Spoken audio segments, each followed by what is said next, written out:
Good afternoon, ladies and gentlemen. Let me introduce myself. My name is Kirk Wilson, Kirkwilson, common spelling. I am the fire chief for the Rockton Fire Protection District here in Rockton, Illinois. First of all, it's been a very catastrophic day for our community. We've lost a very well-known business, and our hearts are with those employees that are currently unemployed. I will give you a brief synopsis of the events that taken place today, and I'll start with the initial call. This morning we received a call at 7 a.m. for smoke in the building at 1165 Prairie Hill Road, which is the Chemtool or Lubrizol manufacturing plant. And what they do there, and basically a very large industrial type building, and also a lot of product, a lot of lubricants and things like that were stored in this building as well. So after we received the call, our first engine got on scene and reported heavy fire conditions in the building and through the roof. So we had a pretty volatile fire going on at that time, and we tried to make an initial attack. Unfortunately, our events failed, and due to firefighter safety and the safety of all the employees and personnel, we got everybody back and we went to a defensive type fire. At that point, we had concerns on the environmental impact if we dumped copious amounts of water on this incident. So we stopped some of the water suppression, some of the fire suppression, and we went ahead and let the product burn off. Due to the fact that the Rock River sits just west of Chemtool, about 500 yards, we were extremely concerned that that would turn into an environmental challenge later on down the road. So right now, as we speak, we're asking residents within the 1 mile radius of the incident to evacuate. We put that order out this morning. I understand that many people have questions on when they're going to be able to go home. Right now, we don't have that answer. However, we're continuing monitoring the situation and doing air quality checks, things of that nature in the surrounding area, in downtown Rockton, and over towards Roscoe. The evacuation point which we set this morning was in Roscoe, Illinois. It was at the Roscoe Middle School, thank you. I'm not sure how many evacuees are currently at that location. However, we do have local officials working with those folks as well. We have many agencies here. We have local, state, and federal agencies currently on the scene working to mitigate this incident. We have the EPA, both federal and state EPA on location, and again, we are effortlessly, continuously monitoring the air quality. So tonight there are some concerns on the weather and the actual the drop of the smoke plume. So we're going to continue to monitor that as well. So at this time, I would like to introduce Chief Michelle Pankow. Chief Pankow is from the City of Rockford Fire Department, who is also on the scene assisting with hazardous materials and also suppression. So Chief Pankow. Thank you, Chief Wilson. Good evening, everyone.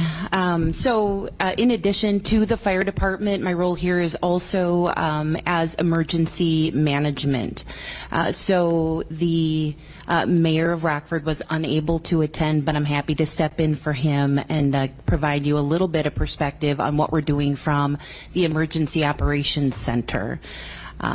Earlier this morning, the City of Rockford Fire Department, the City of Rockford, Winnebago County, and numerous local agencies activated our Winnebago County Emergency Operations Center to support Chief Wilson and the Rockton Fire Department in response to this incident. The mayor has been in contact with the governor throughout the day, and we are thankful and extremely happy at the quick response from the state to support us locally and the resources that have already been provided.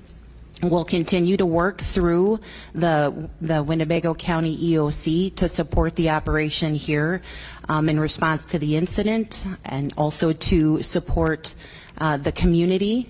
And we, again, thank everyone for their patience as we continue to work through this and in supporting the surrounding communities. Thank you. Good afternoon. My name is Alicia Tate-Nadeau. I am the Director of Illinois Emergency Management, representing Governor Pritzker. Early this morning, Governor Pritzker was notified of the incident that was occurring. In abundance of caution and to be proactive in nature, he directed me to activate the State Emergency Operations Center. And in doing so, we have the following state agencies that have been brought to bear. You have on ground today coordination with the federal EPA. You also have state EPA that is on site. The Illinois State Police is supporting. Department of Transportation. We also have Illinois Emergency Management that is working in public health. In coordination, what we are doing is we're focused on life safety. Our primary focus is to ensure that everyone in this area is safe and that we have a coordinated response. Every single person that is standing up here today is here in support of the incident commander, the gentleman that spoke to you earlier.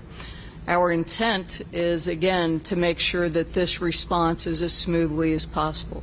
We have been in coordination and discussion with the facility owners to understand exactly what chemicals are there, and so we can make sure that we have the correct response. With that, unless you have any further questions for me, I will turn it over to Director Kim, who is the Director of Illinois EPA. Director Kim. Thank you. Again, my name is John Kim, K-I-M. I'm Director of the Illinois EPA. And first of all, I think we want to make sure that we note that on behalf of our agency, on behalf of the governor, we feel very deeply concerned about all the employees and displaced families that are going through this process right now. We're very concerned about their health, obviously. We're very concerned about the aftermath of what has happened at the facility, and so we're going to take every precaution that we can to err on the side of being overly protective and make sure that we are doing all the right things for the citizens of this area. So our agency, as Director Tate-Nadeau referenced, is part of the state's response to the situation. We will, our agency oversees the initial environmental impact, assists in making decisions in terms of how responses should be made, what protective measures should be put into place, and then we are also making sure that once the conditions have stabilized, that all proper steps are taken so that what remains is going to be properly addressed. If there is any kind of remediation that's needed, if there are any other kinds of corrective action that are needed at the facility, at the site, then we will oversee that and we will work with the responsible parties to make sure that that happens as well. We have been working closely with local officials, with other state agencies as noted, and with our partners with US EPA. We have had our emergency response staff responded as soon as we learned the severity of the fire, and our staff in our headquarters office and our field offices have been working to review field data to try and set up, help set up information so that we can review the modeling information that's been provided, to work with US EPA and other federal partners as we continue to provide assistance in determining what kind of steps need to be taken to, again, going forward, make sure that today, tonight, tomorrow, and the days coming on, that the residents are all going to be protected and kept out of harm's way. And I'm going to turn it over now to Dr. Martell.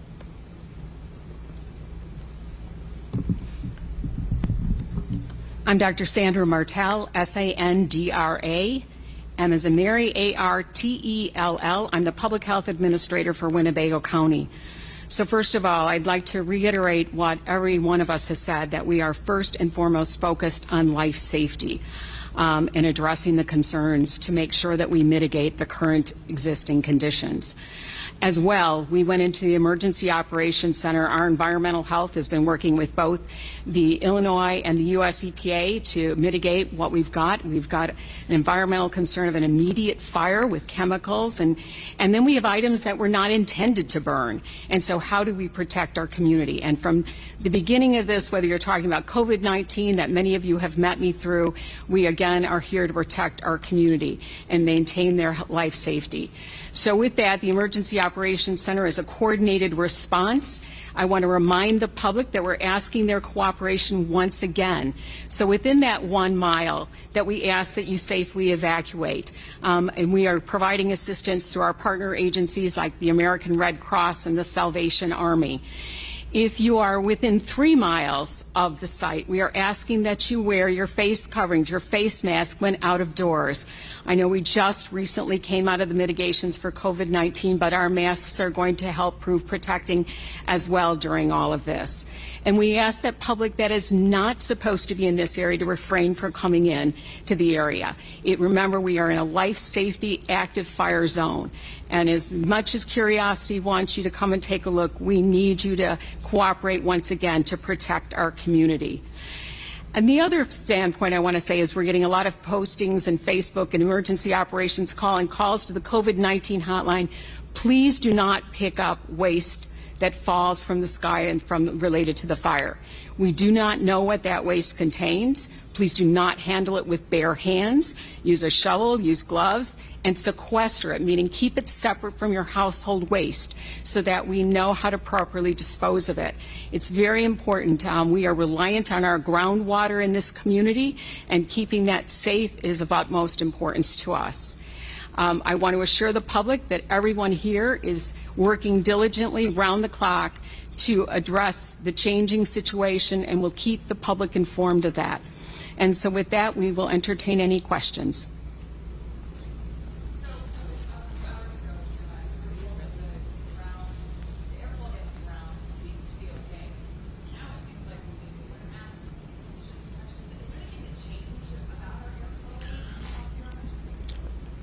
Right now, the air quality, as far as I'm being told by the state and federal EPA, the ground level is okay. What we're concerned with is particulates that may be in the air.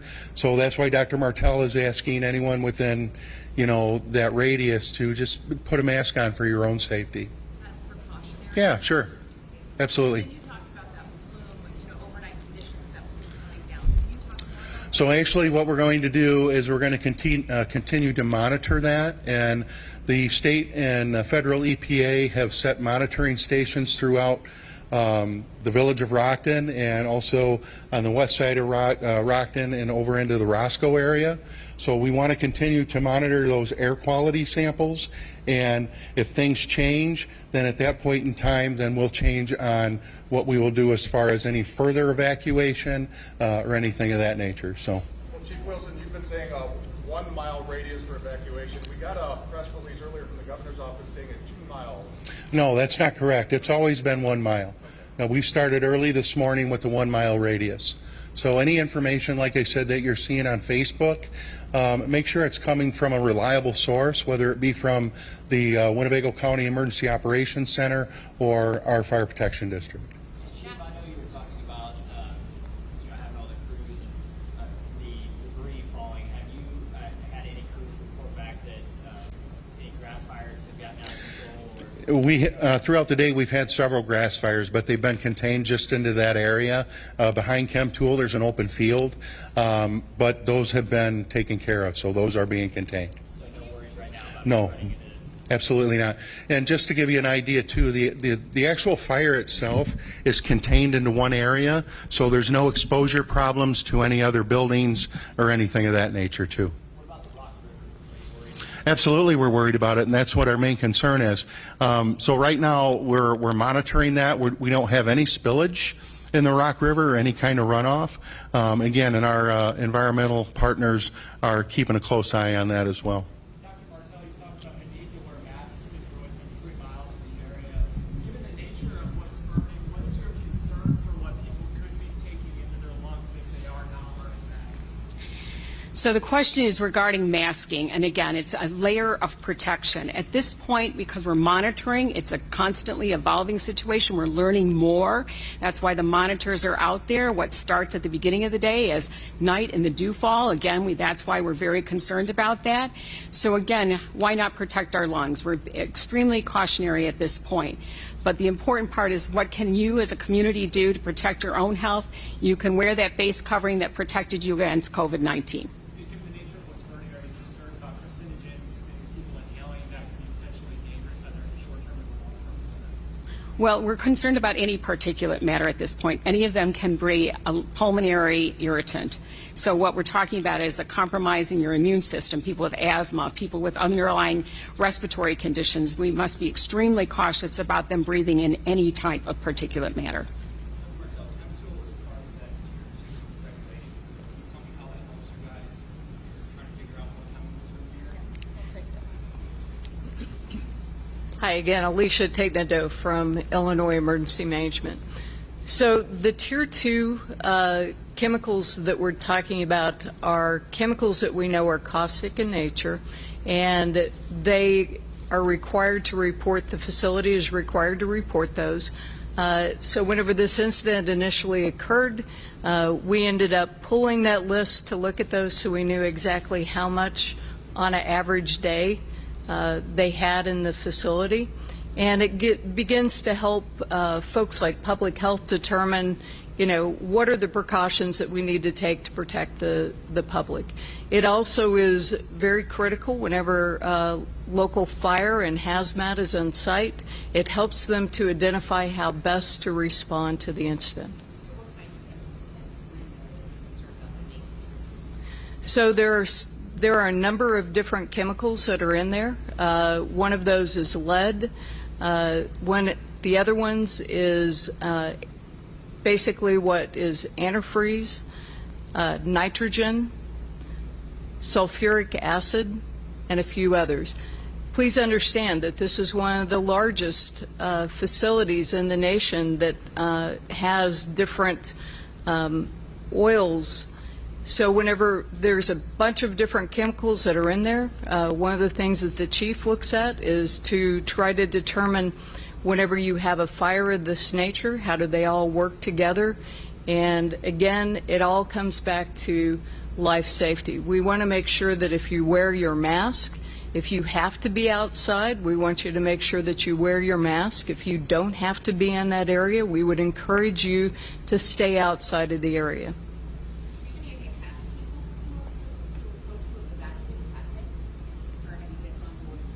I'm sorry, what was your question? That I'm not aware of. The only ones that I know for sure that have been evacuated, Chief, do you have that information? The 5-block radius from Chemtool. Actually, the law enforcement officers went door to door and made sure people in those immediate areas were evacuated. Off the top of my head, I don't know. Maybe 1,500 to 2,000. And Chief, what message do you have to those who have been displaced? Be patient. We ask that the community be patient and try to work with your local firefighting community, and also the individuals standing behind me. I have the Rockton police chief and also the village president standing behind me as well, and I think they can also say the same message. Please be patient with us. We're going to continue to monitor this as the night goes on, and if we have any updates or if we have any further evacuation concerns, we will definitely get those out to you, and we will address the public as needed. So. How will you be utilizing the National Guard? We understand it's responding. Certainly. So, great question. I believe your question is related to the Illinois Civil Support Team, which is a very unique capability that we have here in Illinois. They respond to any suspected chemical, biological, or radiological event. We have deployed them. They work very closely with the state weapons of mass destruction team. In other words, the state team that looks at chemicals. And together what they will be doing is two things. Number one, they'll be working with EPA to conduct what we refer to as the plume model. That's to determine that area, that exclusion zone, and to validate that information. The second thing that they'll be doing is they'll be working with the air monitoring piece. Again, not in isolation, but in conjunction with EPA.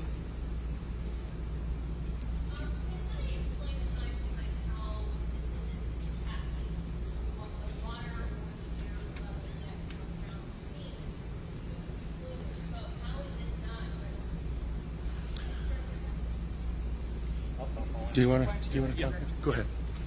So that's a good question. We don't know what the impact is in the sense that it's helpful that we've got ground level monitors that are showing the levels that were mentioned. But what we are concerned about, as you noted, we've got a plume. And the way our agency goes at these kinds of issues, we break it up into air, land, and water. So air right now is the most pressing concern.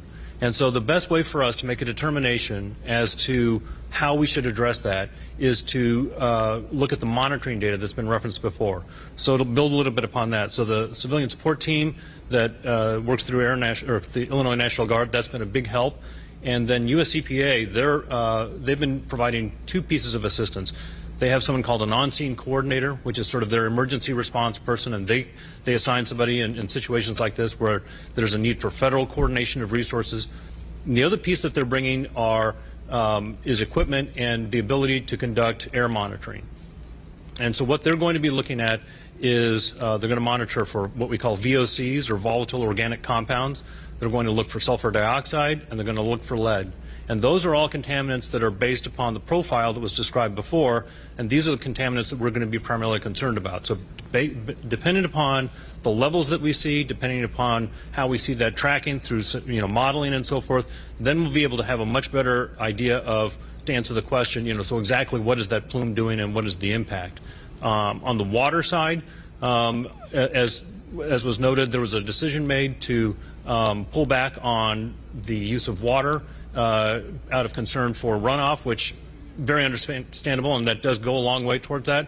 There was some water used, and we also share the concern that nothing is going to be adversely impacting the Rock River. So we do have field staff that will be working with contractors retained by the company to go out to take a look and see if there is any runoff, to conduct some sampling to make sure that we don't have anything getting off-site or anywhere near a potable water supply, so that we're not going to have that kind of concern. Is the wind going to impact this at all? Yeah, so the meteorological conditions, or the MET conditions, would primarily be the wind and temperature. So what we talked about is when you have cooler temperatures that we're going to get at night, that's going to bring some of that down through what we call a temperature inversion. And that's why you may have a situation where at nighttime, depending upon how cool it gets, there may need to be some additional measures put into place. For example, possibly shelter in place, that kind of thing. And that's obviously all going to be done in a coordinated manner through incident command and unified command. But that's one concern that we would have. And then the wind, both wind direction and wind speed, that's going to give us an idea of, is that plume going to travel, and if it is, how far is it going to go, and how much is it going to dissipate? How much is it going to break that up?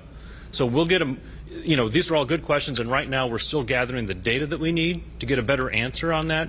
But we have two monitors that have been set up at the point of the evacuation location. There is one monitor, I believe, on site to address worker safety, and then through US EPA we'll have 16 other monitors that we'll be setting up. And so what we're going to try and do is establish a very quick network so we get a good understanding of what we're looking at, what we're seeing as far as ambient conditions. Do we need to modify any of the protective measures that are being put in place, or are they sufficient so far? And then we'll know that with some measure of confidence. If this is something that's measured by a meter, how close are we getting to it being at a point where you need to change? I haven't seen any results yet, and so I couldn't really give you an answer on that. Last question. Chief, can you tell us what your crews are doing right now? Sure. So what's the condition update on the firefighter? There was one firefighter that was sent to the hospital this morning for breathing difficulty. He's been evaluated and been sent home, so he's doing fine. Thank you for asking. As far as the fire operations right now, suppression is still going on, and basically what that means is we're still trying to contain what burning areas of the building are burning, and they are doing very well with that. However, there are some areas that we are letting burn, and those are the areas that have the product. So like I said, we're really concerned about is water runoff. So that's why we're not dumping a whole lot of water on this. Yes, yeah, that's correct. So it's a little bit of a struggle right now. Currently, we have about 40 pieces of fire apparatus on scene, and just a little over 150 firefighters that are working this incident. We are working with Illinois MABUS, our mutual aid box alarm system, and we have strike teams and task force set up for a rotation period to rotate firefighters out. So after an 8-hour period, those firefighters will be able to go home, take a break, and be replaced by other firefighters that are brought in. So not every firefighter is there from the beginning of the incident until the end. So that's a big plus for us. Right now, we can't speculate on how long this is going to take. And again, I ask the community to please just be patient with us, and we are doing the best that we can right now. So. No, currently everything's under investigation, and as soon as we find out a cause and origin, we will definitely share that information with you. Thank you.